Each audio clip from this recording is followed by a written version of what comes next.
रोटी, कपड़ा, मकान की बात होती रही, लेकिन उस पर कभी काम नहीं हुआ। हम हर खानदान को घर बनाने के लिए कर्जा देंगे। वज़ीर-ए-आज़म इमरान खान का तकरीब से खिताब। कहा, शहरों में कच्ची आबादियां फैलती जा रही हैं। कराची तकरीबन 40% कच्ची आबादी बन चुका। मुल्क की 40% आबादी को गुर्बत से निकालना उनका विजन है। इंसाफ कायम करके ही बड़ी सतह पर तब्दीली आएगी।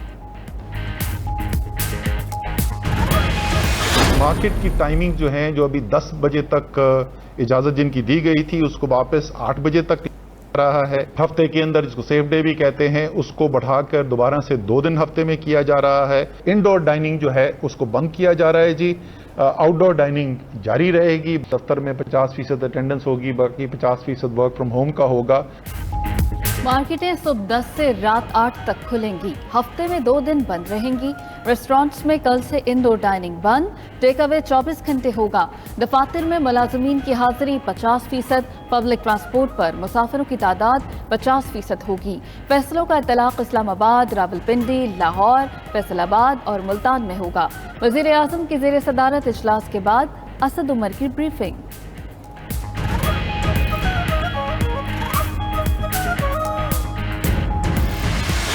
कराची और हैदराबाद में इससे पहले जो सिंध हुकूमत ने नोटिफिकेशन लगाया हुआ है, अगर मजीद इकदामात उठाने की जरूरत पड़ी तो फिर वो इकदाम भी उठाए जाएंगे। अगर आप वबा के फैलाव को देखें, पिछले 1 हफ्ते के अंदर बड़ी तेजी से आपको इजाफा होता हुआ नजर आया है। जल्द से जल्द आप जाकर वैक्सीन लगाएं। कराची और हैदराबाद में 8 अगस्त तक हालिया बंदिशें बरकरार रखने की तौसीक। असद उमर का कहना है, तमाम फैसले वज़ीर-ए-आज़म की इजाज़त से किए। इस्लामाबाद के साथ आज़ाद कश्मीर के चंद शहरों में भी पाबंदियां लगाने जा रहे हैं। इंडोर डाइनिंग की इजाज़त सिर्फ वैक्सीनेशन वाले अफराद के लिए दी थी, जिस पर अमल दरामद नहीं हो रहा था। सिर्फ लोगों की सेहत की हिफाजत नहीं करनी, दिहाड़ीदार तबके का भी ख्याल रखना है।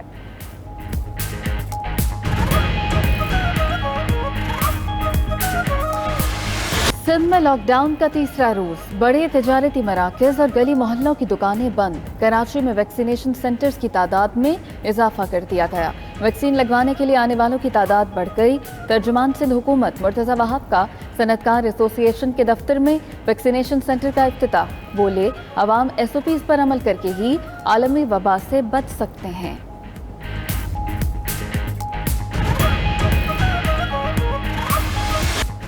पंजाब के स्कूलों में तदरीसी अमल बहाल। तालीमी इदारों में कोरोना SOPs पर सख्ती से अमल दरामद। तलबा की हाजिरी भी 50% रखी गई।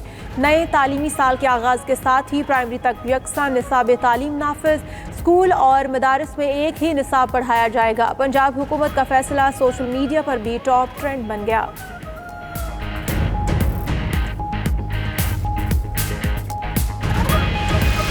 के लिए का जो केस है, अफगान टीम जो है इन्वेस्टिगेशन के लिए आ गई है। मैंने आज IG पुलिस को हिदायत की है कि फॉरेन ऑफिस से राब्ते के बाद जो असल हकीकत है, सच्चाई पर मबनी अफगान इन्वेस्टिगेशन कमेटी के हवाले कर दी जाए। सफीर की बेटी से मुताल्लिक अफगान तफ्तीशी टीम पाकिस्तान आ चुकी। IG पुलिस अपनी तहकीकात से आगाह करेंगे। आज़ाद कश्मीर कानून साज असम्बली का इंतखाबी अमल मुकम्मल। आज होने वाले इंतखाब में टेक्नोक्रेट, उलमा, मशाइख और ओवरसीज़ पाकिस्तानी की मखसूस सीटें PTI ने जीत लीं। ऐवान में PTI 32 नशिस्तों के साथ सरे फहरिस्त। पीपल्स पार्टी ने 12, मुस्लिम लीग नून ने 7 सीटें जीती।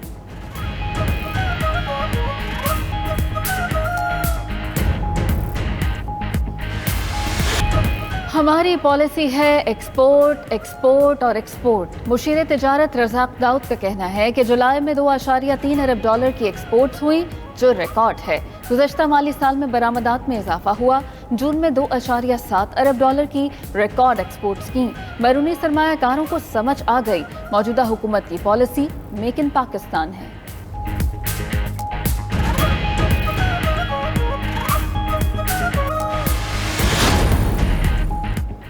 जुलाई में महंगाई मजीद जोबन पर आई। जून की निस्बत गुज़श्ता माह महंगाई 1.34% बढ़ी। आटा, दूध, अंडे, दालचना, सब्जी, खुर्दनी घी और तेल की कीमतों में इजाफा हुआ। माहाना बुनियादों पर टमाटर 42%, प्याज 34.5% और आलू 13% तक महंगा। अदारे शुमारियात ने माहाना रिपोर्ट जारी कर दी।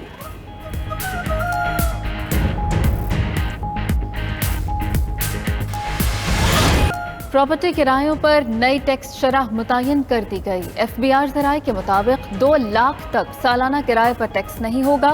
2 से 6 लाख रुपए तक रेंट इनकम पर 5% टैक्स होगा। 6 से 10 लाख रुपए इनकम पर 20,000 रुपए के अलावा 5% टैक्स होगा।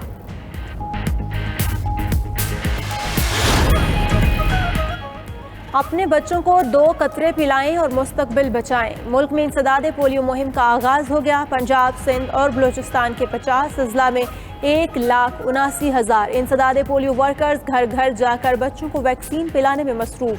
इस्लामाबाद में भी इंसदाद पोलियो मुहिम शुरू हो गई।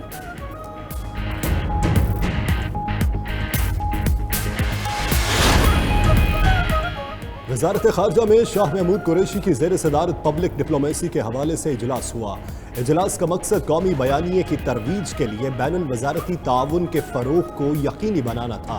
पाकिस्तान के दौरे पर आए अरब पार्लिमानी वफ़द की भी वजारत खारजा आमद। शाह महमूद ने भारतीय गैर कानूनी ज़ेर कब्ज़ा जम्मू और कश्मीर में इंसानी हुकूक की खिलाफ वर्जियों से आगाह किया।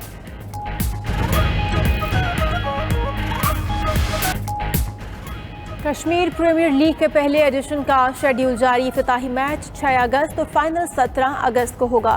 तमाम मैचेस मुजफ्फराबाद क्रिकेट स्टेडियम में होंगे। मजमूई तौर पर 19 मैचेस खेले जाएंगे। हर्षल गिब्स के बाद साबिक इंग्लिश क्रिकेटर मॉन्टी पनेसर भी भारत का मकरूर चेहरा सामने ले आए। कहा, इंग्लिश बोर्ड ने बताया है कि KPL खेलने की सूरत में भारतीय वीज़ा नहीं मिलेगा।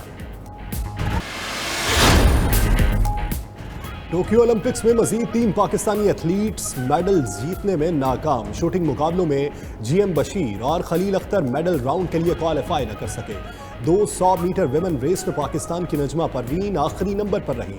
ओलंपिक्स मेडल्स टेबल पर चीन 28 गोल्ड मेडल्स के साथ सरफहरिस्त।